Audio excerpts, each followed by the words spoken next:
It's November 7th, 1492, and another remarkable event is about to be uncovered by Arion, Rebecca, and Olly, the Retrospectors.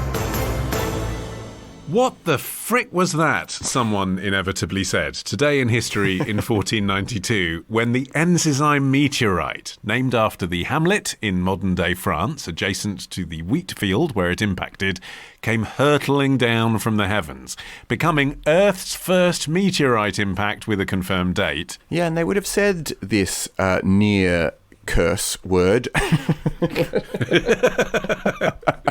Mindful of podcasters 500 years hence. Exactly. At that stage, it would have been late in the morning, shortly after about 11 a.m., and there was a deafening noise, and this object fell at incredibly high speed. It also left a trail of light behind it, which must have been particularly blinding, and this stone crashed into a field on the outskirts of the town Ensisheim in the former Austria, leaving a crater that was 1 meter deep. And a young boy who was apparently the only witness to the fall in the field itself then went and told the inhabitants of Ensisheim where the fall was, and suddenly there was this huge melee as all of the farmers and the villagers descended on the spot, eager to retrieve a piece from the impact crater. Yeah, contrary to your imagining of medieval villagers, possibly, they did understand what meteors were in a broad sense. No, they didn't. They recognised that they were chunks of rock flying out of space. Yeah, well, they that's, were assumed that's like visually evident. Yeah, well, not really, not unless you're constantly monitoring the sky. And then no one had ever seen one land before. That was what was so special about this. People came across them, and they were often used because they would contain iron ore, so they were often used to make things, but people hadn't actually seen, the A to Z of a meteor falling before. They assumed that they were stars falling to Earth, and that's why they were often interpreted as being an unsettling sign of change on the horizon. More on this. But at once the people of Ensisheim rushed out to the impact site, they set to work prizing the black metallic triangular rock out of the ground and immediately started to chip off pieces as souvenirs, or as good luck charms. Luckily, the local magistrate arrived on the scene and he halted the destruction. He had the meteorite brought to the local church for safekeeping, and it's his quick action that really made this the first ever meteorite to be preserved. I mean, they may have had some sense of what it was, but their names for it sort of indicate the portent with which it was perceived. They called it the Thunderstone or the Firestone. And actually, I mean, although I was saying they didn't understand what it was, I'm not sniffy about that. I'm not surprised about that. I mean, this was an era where science did not understand what a comet was or what a shooting star was. And people were very religious. There's a prayer for washing your hands. There's a prayer for having a glass of wine. So if you see a rock inflamed falling down from the heavens, I think it's understandable that you might attribute that to divine intervention. I don't think there's anything laughable about that. I mean, this must have been incredibly scary and epic. And, even now, I think, yes, we have a scientific explanation as to what causes meteorites, but there's something about being a human on Earth and seeing something flying in from the solar system, which is humbling and does make you think about whether you call it God or not, other things other than what we have around us here. So this must have been an extraordinary experience for the people that were in this tiny little hamlet. I mean, the impact was heard over 100 miles away. Yeah, and we're recalling this as the first recorded meteorite that fell to Earth, and it's astonishing how quickly the written record of its existence came to light, because the first written mention of the event dates from only a few days after the fall, and it was written by Sebastian Brandt, who was a professor of literature at the University of Basel, and Brandt immediately gave the meteorite a political purpose, because as well as the rush to understand it from a scientific perspective, there was this keen desire among many people, not least the sort of senior politicians in the country, to find a purpose for it that could be allegorical. And Brandt was instrumental in the creation of that messaging. And that messaging was essentially, God is angry because people have forgotten the message of Christ. That was Brandt's view. And that caught on very quickly, kind of like we were saying in our Sunday episode a couple of weeks ago, The Body in the Cellar, about how Dr. Crippen was only caught because of the wireless telegraph. It was the technology of the time, printing, that enabled this idea to be spread. The reason this became an international story and the reason Brandt's take on it, we are forgetting Christ, became the thing everyone said, was because this happened to be the first meteorite that had landed after the printing press had been invented. Yeah, the poem that Brandt composed, which was written, there was a Latin version and a German version side by side. It makes it very clear who the divine warning was intended for. One line says, "It struck fear into the French. Truly, say I, this signifies a special plague upon those people." As you can imagine, this was music to the Emperor Maximilian's ears. He was on his way to fight the French, and it made sense for him, because a meteorite was typically considered a bad omen.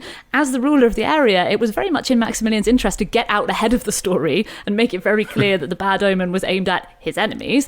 The reason he was passing through the area was that he was waging war on the French to take land that belonged to his late wife, Mary of Burgundy. So this broadsheet by Brandt that was posted up in Basel, Strasbourg and Reutlinger, with this message at the bottom as well, directly addressing Maximilian. It says, "Take as truth that the stone was sent to you," and urged him on in his war against the French. This was great news for him, and he was near Ensisheim anyway with his army, so it made sense for him to stop by and pay tribute himself to this omen that was obviously intended so positively for him. Yeah, I mean, it must have been quite a fun thing to stop off and look at something that had fallen out of the skies in any case.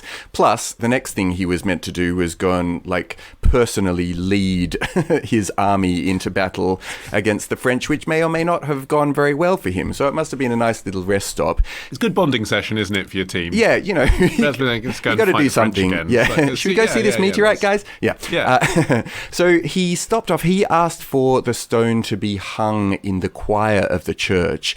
Partly this was to sort of reinforce that divine provenance, but also it was to protect the meteorite from any further damage, because people really were coming at it with their own chisels and they were taking away bits of the stone that was meant to predict his victory. Yeah, including Maximilian himself. But before he had the stone taken to the choir of the church, he had it brought to the castle where he was staying so that he could chip a piece off to keep as a good luck charm. But then after that, he was like, pulling the ladder up, guys, protect this. Well, there was another reason as well to tie the meteorite to the walls of the church with iron crampons, and that was lest it fly off again. I mean, again, people didn't understand what this divine signal was being perpetuated by, and they weren't sure that a rock that comes flying down from the heavens can't go flying back up again. Yeah. So they were like, let's hold on to it. And this business of how he saw it as an omen and how he interpreted it for his own military purposes is fascinating, because there's some weird symbolism. Because the meteorite was triangular and therefore a bit like the Greek letter delta, he was like, so that's like the sign of the Holy Trinity, therefore my army will beat the French. I mean, sounds reasonable to me. And you can still go and visit the meteorite, or what's left of it, in Ensisheim. There are 56 kilograms of it left, which is less than half of its original mass. And that's because of all these souvenir hunters over the centuries, including Cardinal Piccolomini, who later became Pope Pius III. He had a fragment of it as well. And there are so many fragments that it kind of comes up for auction quite regularly. Even though it's a sort of unremarkable meteorite, apart from the fact that it was the first one that was witnessed, it's an ordinary chondrite. It's the most commonly found sort of alien rock on Earth, but obviously they didn't know that then. Well, and it certainly made a huge splash at the time. As you mentioned earlier, this was or a huge dent.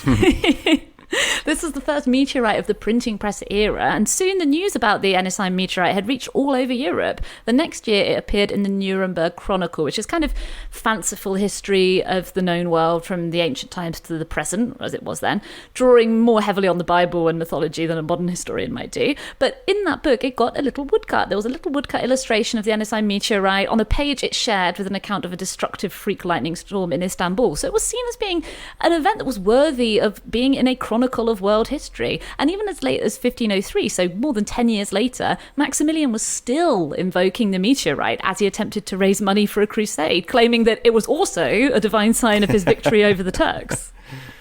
I love the Latin inscription that they put around the meteorite when they hung it in the church. It translates as, "Many have spoken of this stone. All said something. Nobody has said enough."